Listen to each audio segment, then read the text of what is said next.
Can you introduce yourself? Yes, my name is Richard Sylvester, and I went to college at Andrews University, which is located in Berrien Springs, Michigan. And what did you major in college? My bachelor's degree was in political science with a minor in communications, and my master's degree is in clinical mental health counseling. Great. So when and where did you study abroad? I had the opportunity to study abroad in Australia, in Fiji, in China, and I also spent some time in Tibet. Wow, lots of opportunities. Yes. So why did you decide to study abroad and on so many locations, potentially with so many programs? Study abroad was an opportunity that was presented to me by my academic advisor at the time, and she thought it would be a very good fit for me because it would help me expand my worldview a little bit. And I could obtain credits toward my major in graduation, just as if I had stayed on campus. And to me, that sounded just like an incredible opportunity because when else are you going to have the freedom to do that at such reduced cost, be able to go to these various different places? Because once you start working, it gets so much harder having to take time off from work, or once you get married and you're traveling with kids and whatnot. So I just really embraced the opportunity. Cool. And because you went to so many places, I want to ask, what was a unique experience that you've had abroad? I really enjoyed my time in China. I found it was very challenging because it was the first time I'd ever been someplace where I couldn't speak the language fluently. I couldn't read it. I don't speak Mandarin today. And so it was the first time that I experienced the culture shock of being in a place where, in essence, I was cut off from so many parts of society. Like, you can't just walk into places and order things because you don't know what's on the menu. You can't just, if you're on the subway or in a taxi, you don't understand what's on the radio or what people are talking to you. And I felt that coming back, it made me a lot more empathetic to people who are in that situation when they're immigrating to the United States and what that's like being an immigrant and trying to learn English and assimilate into our culture. Cool. Very good. Were finances a concern for you? And if they were, how did you afford to study abroad? They absolutely were an issue for me.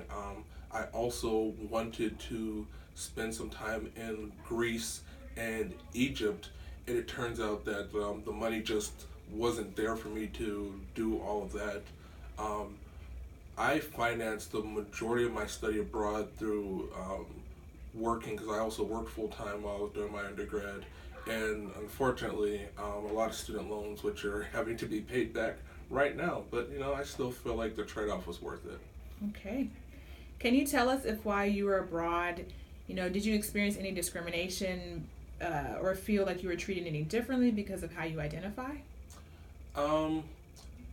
I would say that I never felt that I was discriminated at all. I think to me I wouldn't call it discrimination, but when I was in China, a lot of people would come up and want to talk to me, and I feel like partially it was just because they could tell that, of course, I'm not Chinese, and it was kind of a novelty. But at the same time, I also say that it wasn't malicious at all. Everybody was incredibly nice, incredibly friendly. So many people come up and just say like, "Oh, I know that you're not from China. Can I please practice speaking English with you?" And I struck up a lot of conversations and took a lot of pictures and stuff like that. And in that way, I feel like it was enjoyable to be a novelty of sorts, and I don't have any negative experiences from that. Nice. Did you feel like you had a support system or people you could go to express any concerns you may have had while you were in countries? Absolutely. We had great faculty advisors that went with us because these were all faculty-led study abroad trips. And so having somebody, a faculty member who we knew, who had, because even before we went, we had had a lot of meetings in preparation to go. And they were priming us and preparing us for some of the challenges that we would face. But they were also there with us on the ground day to day, so that if anything went wrong, or if we did feel like an issue arose, they were there to deal with it immediately. And I feel like that made a world of difference versus sometimes, if you go to a place and you don't necessarily have that connection, it can be very isolating to feel like I don't know who I can go and talk to, because even though there may be teachers or faculty or advisors here in country, there's sometimes just a cultural difference in trying to explain to them, this is why this is important to me as an American and the things that I'm used to. And they who might be coming and just say like, well, these are things that are just normal for this country. And how do you bridge that communication gap? Okay. And lastly, if you can provide any advice to a student who's fearful about going abroad or really concerned, what would be your advice for that student? My advice would be to go, absolutely.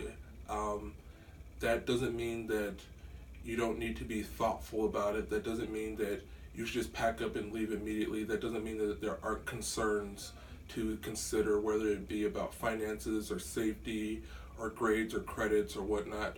But I feel that the enriching experience, just in terms of opening your mind and opening your worldview to what it's like to be in a different country, to see things from a different perspective, to see how people from different countries and perspectives see you. I feel like the price of that is something that cannot be expressed in just dollars and cents. It really is going to make a world of difference and change the type of person that you become as you move forward, especially as you move into later adulthood, and the type of parent that you're going to be, the type of worker that you're going to be, how you're going to see the world, how politically active or not politically active you're going to be. All those things, to me, all the things that shaped those decisions started with study abroad. Okay. Well, thank you. Yeah, thank you.